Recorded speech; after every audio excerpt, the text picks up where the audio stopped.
Om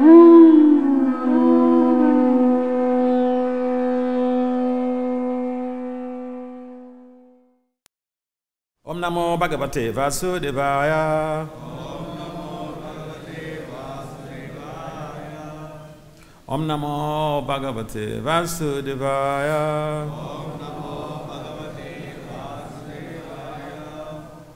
Om Namo Bhagavate Vasudevaya. Narayanam namaskritya naram cheva narottamam devim saraswati vyasat tato jaya madhuraya nasta prayesva bhadresu nityam bhagavata sevaya bhagavati uttama sloke bhakti bhavaiti naistiki.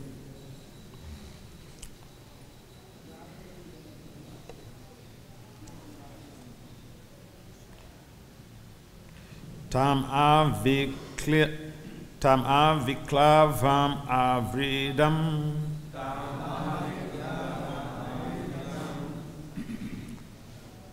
alakshya madhusudanaha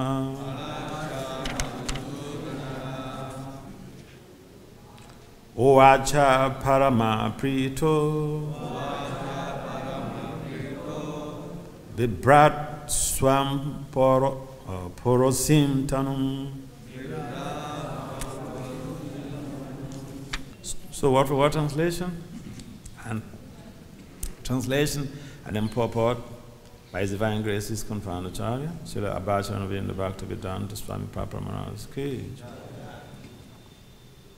Tam, him, Lord Shiva. Aviklavam, without being agitated by the accident that had taken place. Avridam, without being ashamed. Alaksha, seen. Madhusudanaha, the Supreme Personality of Godhead,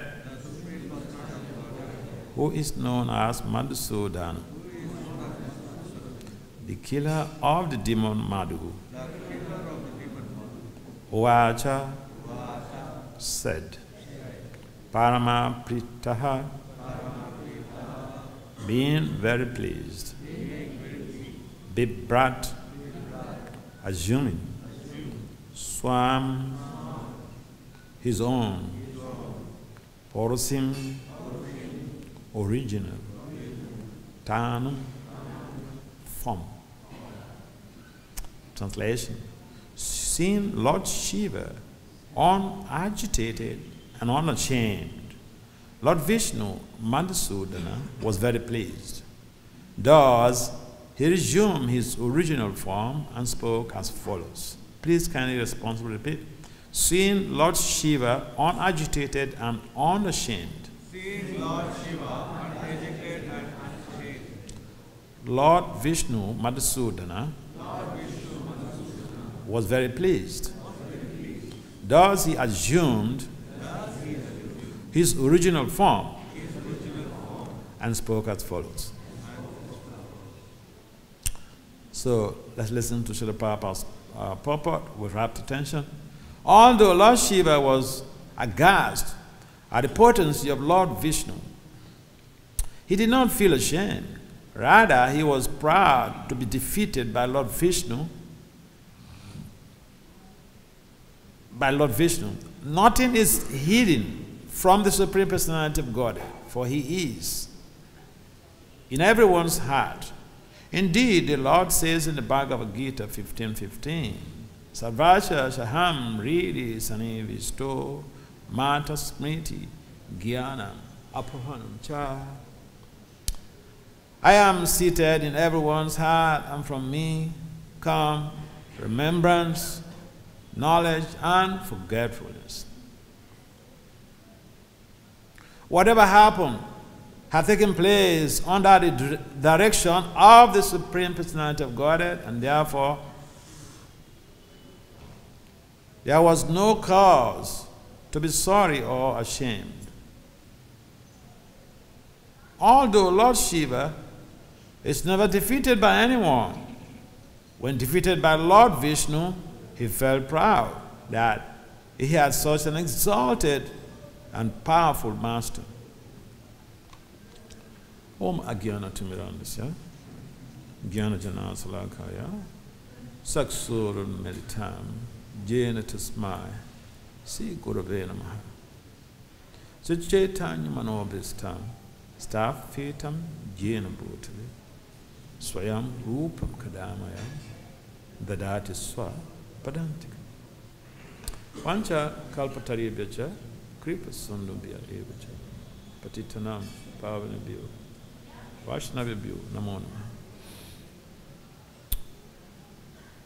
Jaya Sri Krishna Chaitanya, Prabhu Nityananda, Sri Advaita Gadadhara Sivasadi Sri Gaura Bhaktavinda. Hare Krishna, Krishna Krishna, Hare Hare Rama, Rama Rama, Hare Hare. Namo Vishnu Padaya Krishna Pistaya Bhuttave, Sri Mate Bhakti Vedanta, Swami Vetinana. Namaste Saraswati Deva Gaura Bhakti, Namaste Sasana. So, you have been listening to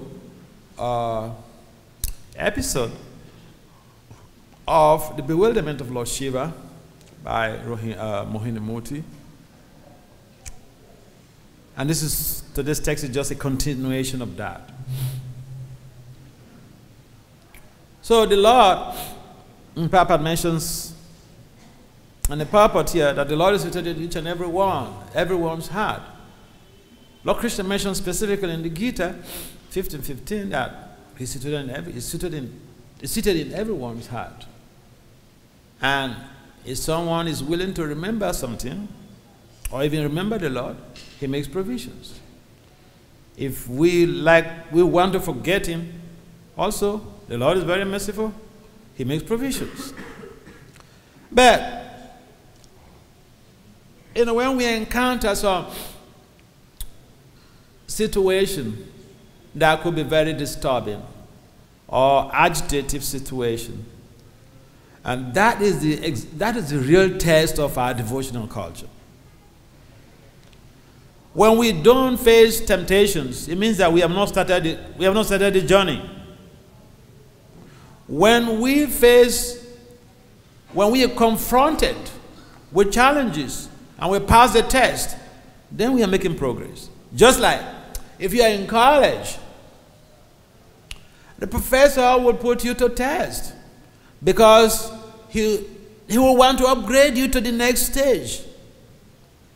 Maybe you are in 100 level, so the next academic year, professor wants to see that you've cleared all your papers, you've gone to 200 level. But, ascending to 200 level, it doesn't just happen by chance. You have to prove your worth.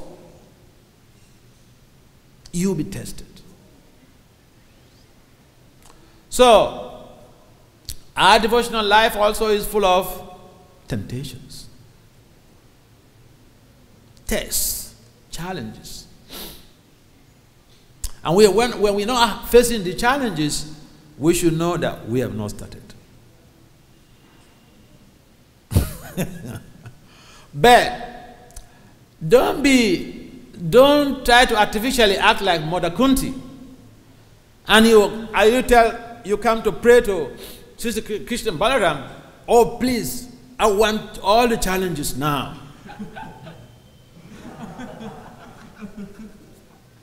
Because by having the challenges, just like Mother Kunti, I'll be able to remember you. Don't try it. I'll suggest to you, don't try it. I'll give you a graphic example. I had a friend. At that time, he was in college. So he was leading some college students. That was in Delhi. Okay. So we were very close. Now he's finished his master's. He's doing some programming overseas. So he told me how normally he would take these students on yatra. He go Navati Parikram and Jagannath Puri and all these places. So one of those yatras, he was not having the intention to go at all. The desire wasn't there. So, but then he thought, what am I going to do now? What am I going to tell these students that, that will be pleasing to them? He didn't know what to do. So he said, all right, I'll go and pray to Sister Radha Parthasati. So he went to Sister Radha Parthasati and he prayed, my Lord, look, I don't want to go for this yatra. Do something about it. I don't know what to tell the students. He finished our prayers. After a few days, he had a terrible accident. So students don't need to be convinced about anything. He had an accident. He cannot go. Oh yeah? So he told me the story. He wrote me. I already got back to the United States, so he wrote me. He told me that. So I warned him. I said, don't try it. Don't go and pray. Don't go and wish any bad thing before Krishna. He will give it to you as fast as possible. You're praying for good thing. It takes a very long time.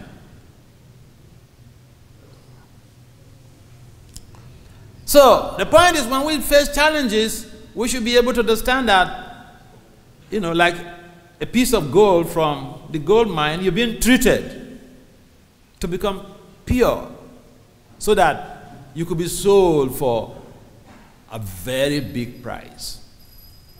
And to be a pure devotee, that is the greatest prize you can think of. And Lord Shiva is considered to be the greatest of all the Vaishnavas. Vaishnava Varnam Yata Sambhu. So what makes someone so great a Vaishnava? First, he is at the highest profile of self-regulation and self-restraint. In other words, something happens, the pure devotee does not get agitated, he does not get disturbed.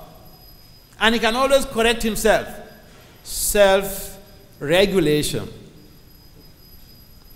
Self-corrigibility. Sometimes we think that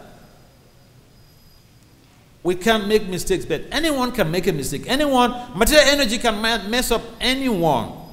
Devihi Ishaguna Mai Mama Maya Durataya. Lord Krishna says, no one can conquer the material energy except for one who is 100% surrendered unto him.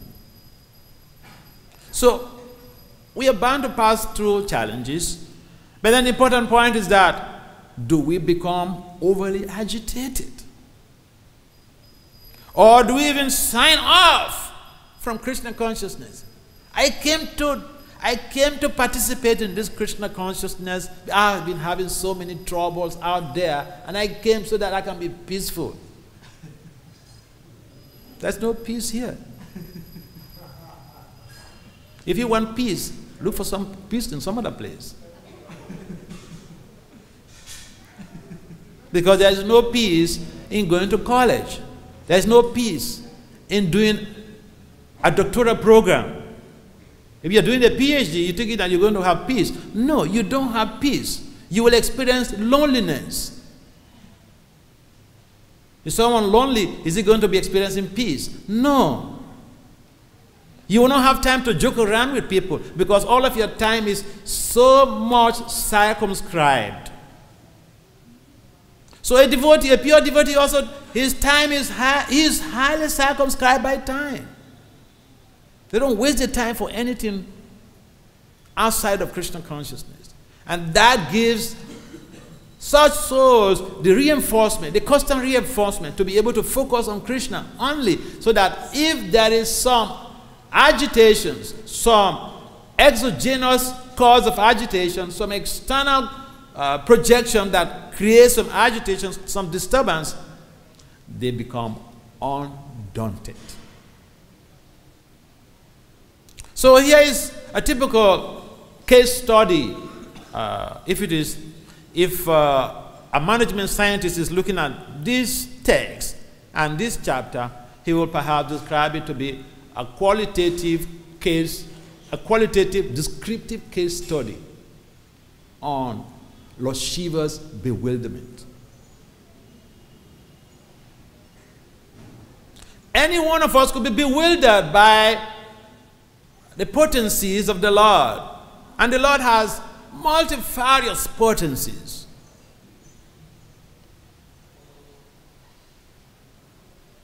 But then, although he had all of these variety of potencies, the whole potencies, they are categorized into three. There's the Bahiranga Shakti, Antaranga Shakti, and the Tatastha. We are Tatastha. I mean, we are like by the bank of a river where there is a flow tide and an ebb tide. When the flow tide comes, it touches our feet. We're standing there. When the ebb tide comes, oh, we're enjoying, it's dry. So that is the nature of this material world. Papa calls it a world of dualities. But then the dualities also, they facilitate our expedited progress in devotional life. Because if there is no challenge, we will not be constantly praying to Krishna. We will feel relaxed. That is the nature of the material world. If you have some problem, the doctor gives you some prescription. As soon as the problem is being relieved, you forget to take the medicine in the morning. When the problem was very intense, immediately you wake up, you go straight to the tablet or to the medicine, you take it. As soon as you get in some relief, the tendency is to forget to take that medicine. In a similar way, in the beginning of our spiritual life, we could be very serious. As soon as we've been there for some times, we feel relaxed. I will give several reasons not to come to Mangarati, if even we are in the dam. But yeah.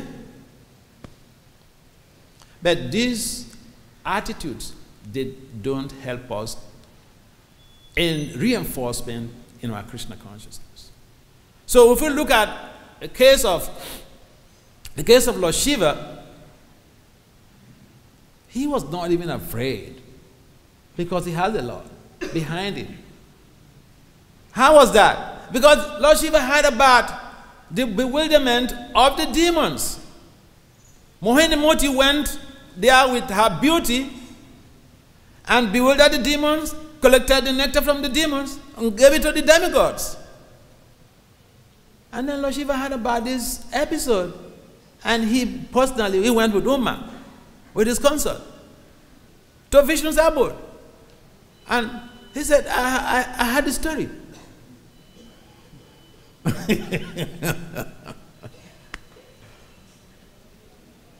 In other words, he wanted to see that form. And when Vishnu fulfilled the desire, manifested that form, that was Lord Shiva's bewilderment. Parasha Shakti Vivedaiva Sruyati. Swabhavki Jnana Bala Kriyasha. The Lord has many energies. But it does not really need extra effort to manage all of these energies. Just by his desire, things work out spontaneously.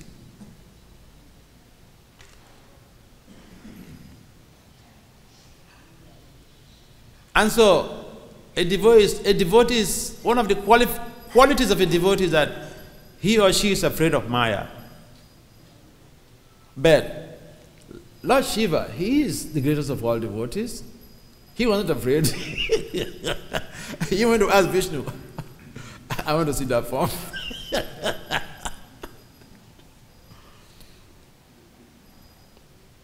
So, what do we learn from this?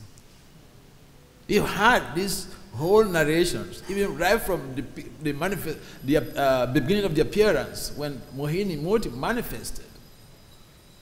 And then we enter into this chapter. For this chapter, what do we learn from it? The power of sex energy.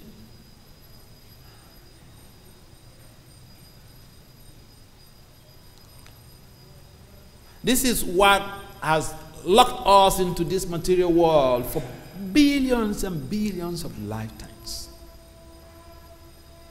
And it could continue to lock us in here if we don't strategize to be able to decastrate ourselves from the charcoals of this material bondage. And Prabhupada has given us a perfect procedure, perfect strategies. You know, I was at the All Indian Institute of Medical Sciences at Delhi, at the University Teaching Hospital there. I went to make a presentation. So I was to the medical doctor. So one of the things I mentioned that all of the professors, all of the medical professors and the doctors, they were laughing. I said, look, I know of medical doctors, psychiatric doctors. In most cases, a number of them are psychiatric patients themselves. And so all of them, the bosses are laughing. So we are patients. We are patients. We are looking for some relief from our ailment. And Prabhupada has given us just one of the things I mentioned to them on how to control the mind. There are two strategies. You'll be asked, what is the connection of that to this text? Yeah, agitation. When agitation comes, do you have the zeal to control yourself?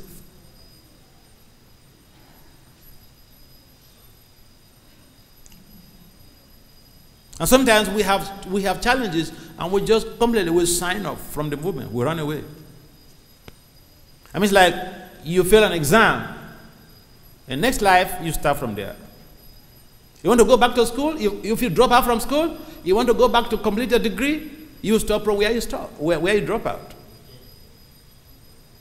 So if we have challenges in devotional service and then we run away, and the next life we start from there. Because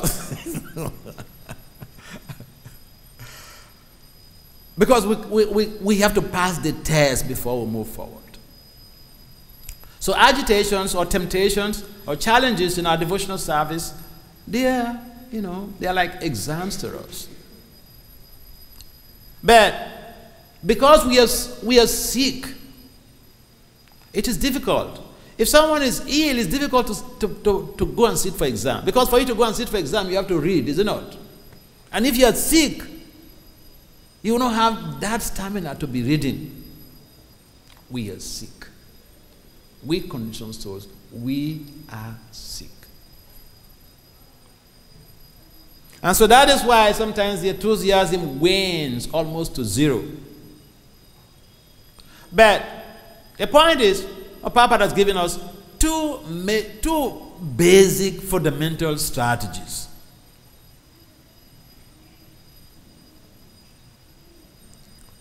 They are as simple as they are. As simple as they are. But if we follow those two fundamental strategies, I tell you, we will not be afraid to move on in the midst of challenges. And that is constantly chanting Krishna's names and never to eat boga, especially grains. Especially grains. Why? Why did Prabhupada not encourage us to eat pizza in the restaurant? Why? It's vegetarian. Sometimes it's even vegan, isn't it?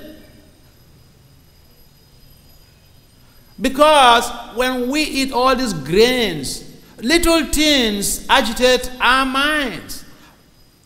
For the fact that the person who cooks the grains, the consciousness of the person goes into the food.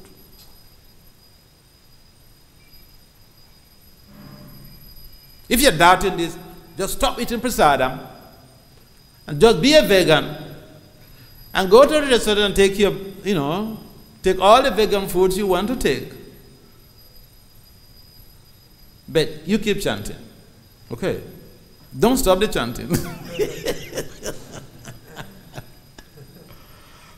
And then you correlate your situation to the time that you were not eating burger. The agitation of the mind becomes completely different. And so Prabhupada gave us instructions, but in most of the instructions we don't really understand the scientific values of the instructions. And therefore we tend to think that so many rules. Why so many rules?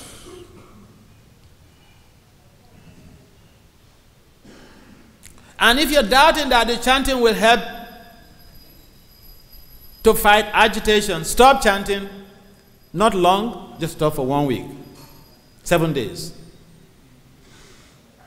And you see the difference in terms of agitations of the mind. You see what happens.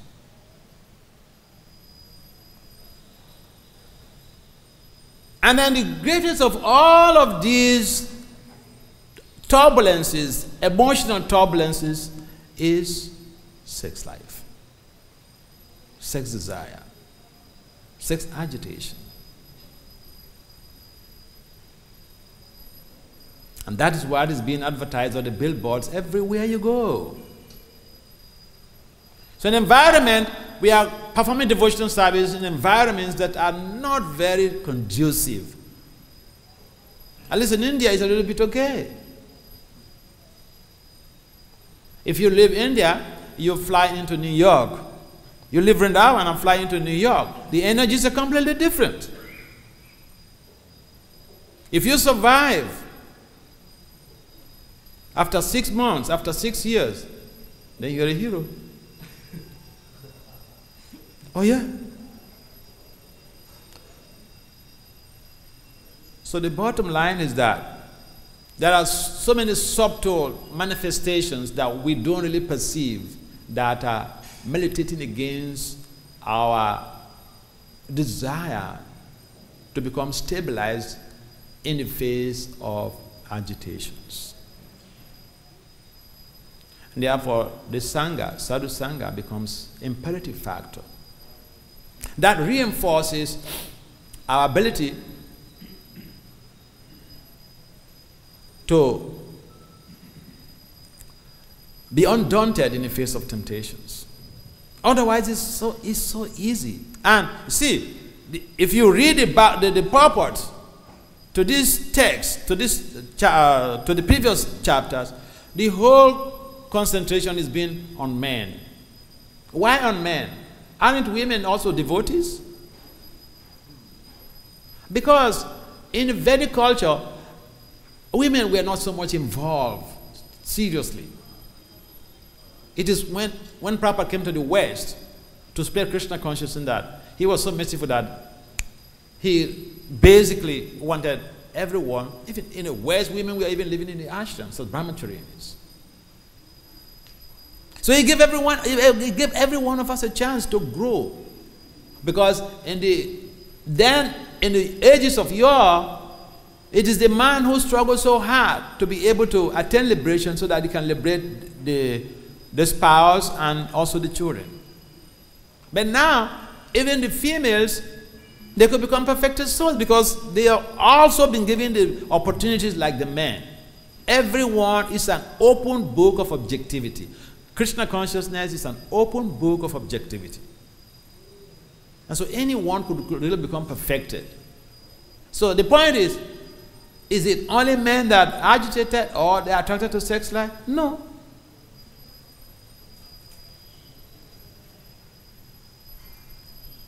Both sexes, it is something that it is a common factor, as a common denominator. So yeah, we're talking about Lord Shiva's bewilderment, but women also could be subject to bewilderment. You know, one of my mentees, she's a lawyer, white lady.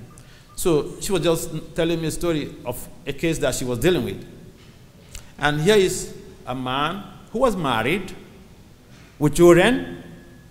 And one other woman came from nowhere. They were working in the same office and zapped this man, had an affair with the man. They had a child. And then eventually the wife got to know. So there was a big problem.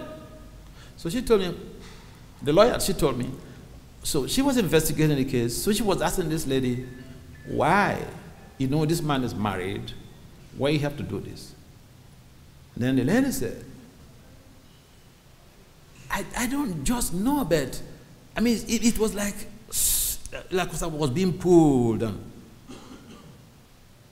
I couldn't really do without this man. So I tried by all means to see that I catch it. So, the bewilderment is in both cases. You know, in the Vedic literature, we say it's lost. And Krishna mentions Kama Esha, Krodha Esha, Rajaguna Tamoga. Mahasano, Mahapapma, Vidina, Ihabarina.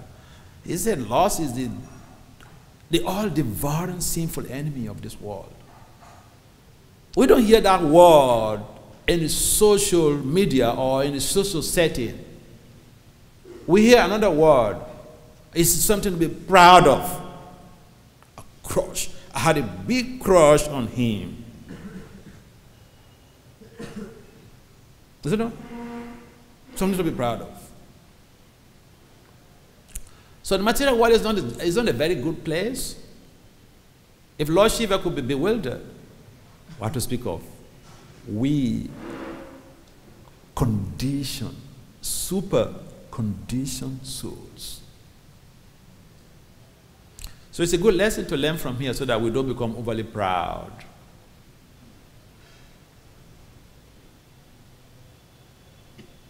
It's a case that could enable a humbling situation for all of us. It's a case that could enable a sobering situation for all of us. It's a case that could enable a state of retrospection. So each time we hear the Leelas, yeah, to recite the Leelas, this is very good, but what is the implication of the Leela to your personal life? What are you carrying home with to create a positive change in your life? Yes, you get purified by hearing the Leela. But what is the social or moral implication? Most of my works are basically on integrating applied Vedic science and applied management and decision sciences in profiling solutions to leadership, management, and social issues. So these are the type of things I've been doing over the years, right from when I was young. I was a brahmachari. And the Vedic literature is so rich. There's so much of information there. What is needed is that we have people who could utilize these resources in creating a revolution in society. Because there are so many people who don't believe in who do not even believe in God. So how do you deal with that? They're not going to come and sit down here with you to hear Bhagavatam class. They're not going to come to your temple for Mangarati. They're not going to come and join you for Harina. What are we thinking about those people? They are also Krishna's prodigal children. So everyone in this world is bewildered. And the devotee, a pure devotee, is thinking, it's because he's para-dukkha-dukkha, he's most aggrieved to see the suffering of humanity. And so we should begin to go out of our comfort zone to figure out ways on how to remobilize ourselves in redirecting a misdirected civilization.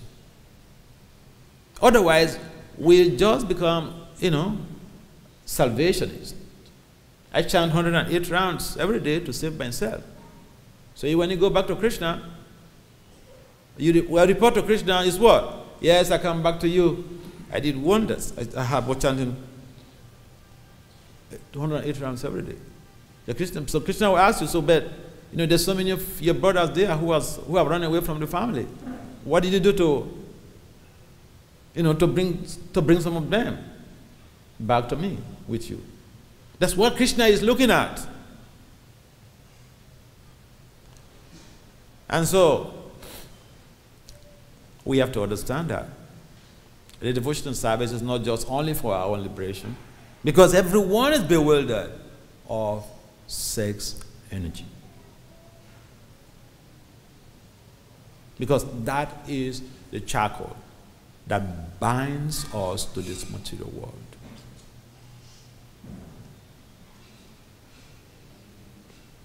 Prabhupada left the comfort of Vrindavan to travel to the West, to travel to New York, at an age that any sane person should just relax and wait for the final time.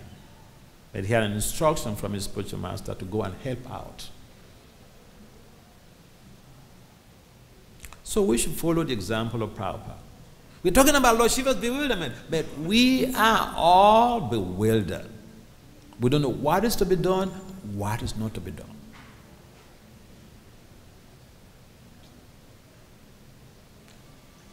And so, the fundamental idea is that we should know that the Lord has many energies, and these energies are working very wonderfully, and no one can outsmart the Lord. If we go and ask the Lord to show us His elusive energy, He will give. I think Markandeya Rishi also made some attempt. He wanted to see the elusive energy, and then immediately he got it. Yeah. Immediately he got it. So, we should not pray for bad things. We should not ask Krishna for anything that is not going to give us sustainable happiness. We are not Lord Shiva. Lord Shiva is self-restrained. He is highly self-regulated. He is self-corrigible. We can't even correct ourselves. If even we see we make some mistakes, to correct ourselves is so difficult. So there's so many lessons we can learn from this whole chapter, and specifically on this text. So the Lord is in our hearts. What does that mean? It means that whatever we do is not hidden from Him. And so we should be sincere to the Lord. Sincerity of purpose is the best recourse in our devotional service. And we'll get the Lord's mercy, we'll get Prabhupada's mercy, we'll get the devotee's mercy. As soon as we begin to think, I am smart, no one has seen me doing this, we're looking for trouble. Because the Lord is in the heart of each and every one. Temptations may come, but we should pray to the Lord to be able to give us the ability to be able to resist the temptations. I like telling this story. There was a little girl, 8 years old girl, in Laguna Beach. I was in Laguna Beach for a program, and after the class, this gentleman came to me and narrated the story to me about what happened between himself and his 8 years old girl. He said he came back from work one day, and for no reason, he started abusing his 8 years old daughter. There's nothing he didn't tell her. But the girl was so endowed with tolerance. She was completely, at that day, she was completely un-American. Because it's a simple thing to call the police and put the father to jail. It's emotional abuse. She didn't do that. She tolerated. That scenario passed. After some days, they were eating, jolling around. And then she said, Dad, you remember that day you came back from the office? And you did this to me, you did this to me, you did this to me. Did you have any fight with somebody in the office that day? 8 years old. She was bombarded with so much of emotional abuse, but she was not agitated. She comported herself. She controlled herself. She adapted the principle of tam titikshya swa bharata. But after some days, the father is peaceful, she is peaceful.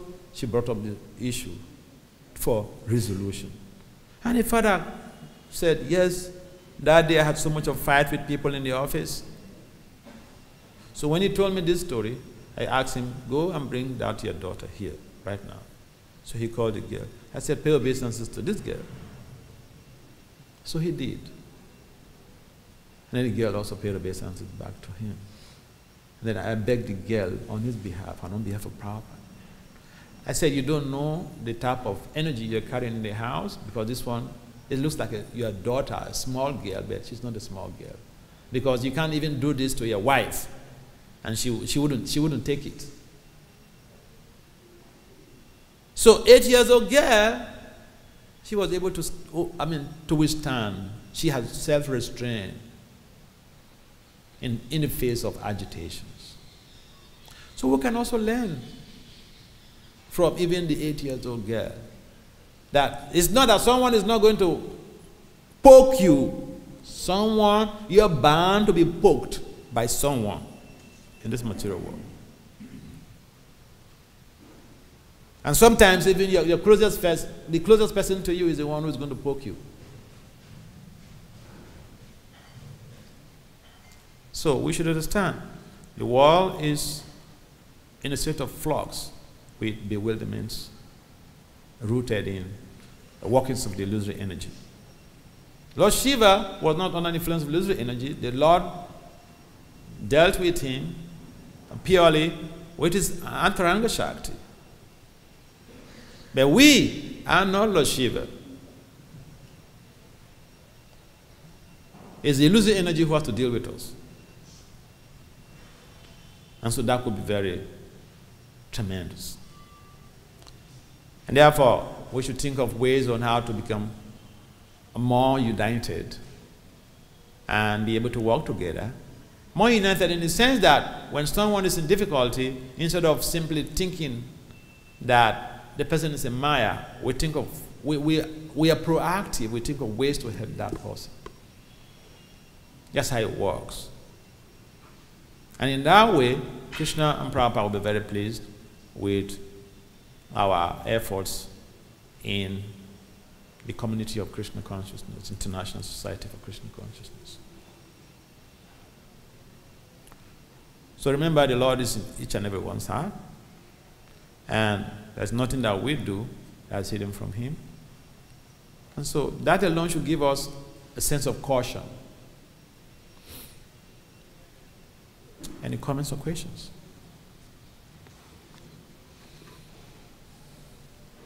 Hare Krishna, Hare Bol. Okay, yes. Did you can you give a microphone if there is any?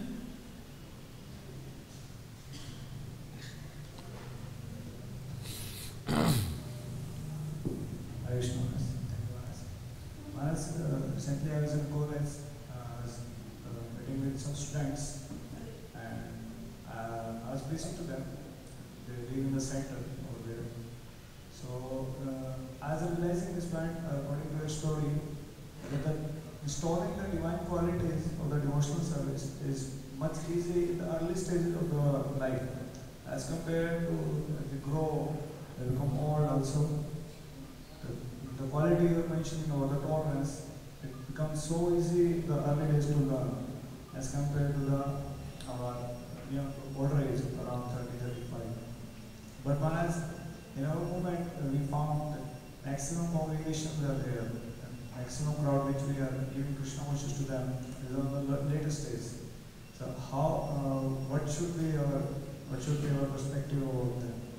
how to understand these things. Yeah, when you're getting, when you see the agitation of the senses, they don't give you a break. Because if you take a 90 years old person to the hospital to go and see Miss India sick in the hospital. I mean, the old 90 years old person is sick in the hospital, and then you bring in Miss India, the most beautiful girl in India, and walk past that person, 90 years old. Huh? He will turn his eyes. That experiment was already conducted some years ago, you know. I think Gupta conducted that experiment. So this political analyst, Indian political analyst,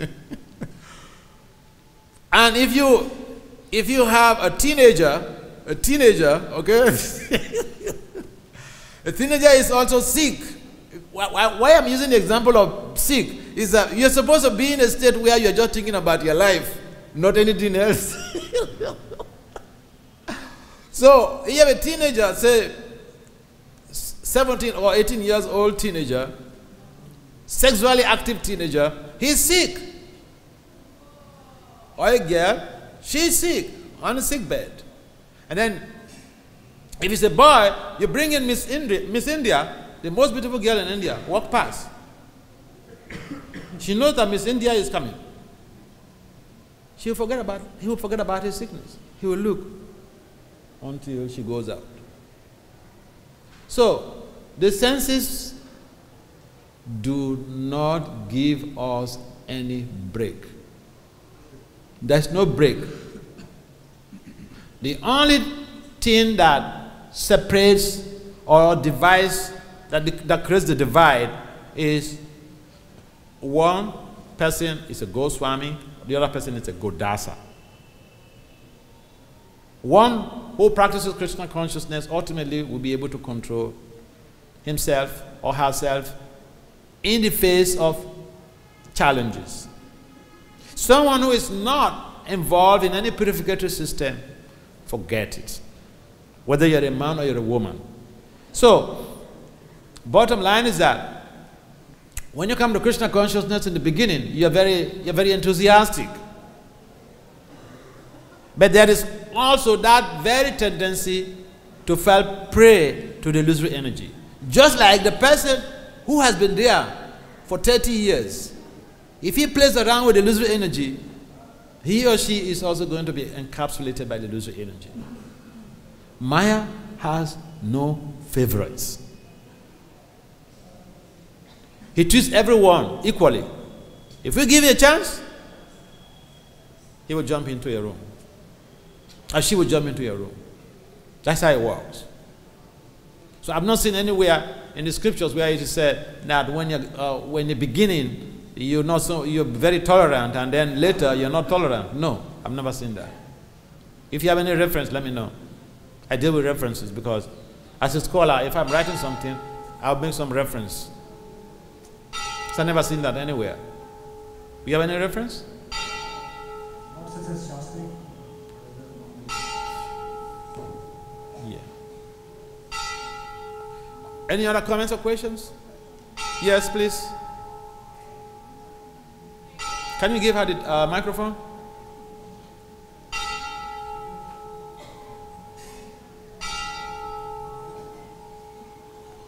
Hare Krishna, thank you for the class. You mentioned that we shouldn't be afraid to move on and challenge. What do you mean with that? Because sometimes the fear in the body is going to make you step yourself to get out. Or can you explain a little more, please? Can you repeat your question? You say that we shouldn't be afraid to move on and challenge. Yeah. What do you mean with that? Okay, okay. Let me explain that. You see, material world, Bhagavatam explained, pada pada hi vi padam. Any step you take in the material world could be dangerous. In other words, there are challenges even on the express road in Krishna consciousness. We might be taking shelter of Krishna, but we are bound to face some challenges. So when challenges come, we should not sign off. We should not run away from Krishna consciousness, because that means that we've been defeated. We should stay put and move on and take shelter more of the holy name and shelter of the devotee and the spiritual master. That's what I mean. Because the tendency is that we come to Krishna consciousness, we are looking for some peace, we come to Krishna consciousness and we have some temptations, some disturbances here and there, and we tend to think that, oh well, I just have to get out from this place. So I'm saying, no. I mean, it's like you're flying from Delhi to London. Sometimes you cruise in high altitudes and there are disturbances. And so the pilot puts on the seatbelt sign. Don't move. Go back. Everyone go back to your seat and put on your seatbelt, because we are passing through a turbulent area. So we do have turbulent periods in our spiritual life, but we should, put on our seatbelt. We should take shelter more of the holy name and the devotees and the spiritual master. That's what I mean. Does it make some sense? All right, thank you. So, in the absence of any other comments or questions, we'd like to adjourn this meeting. Srila Prabhupada ki.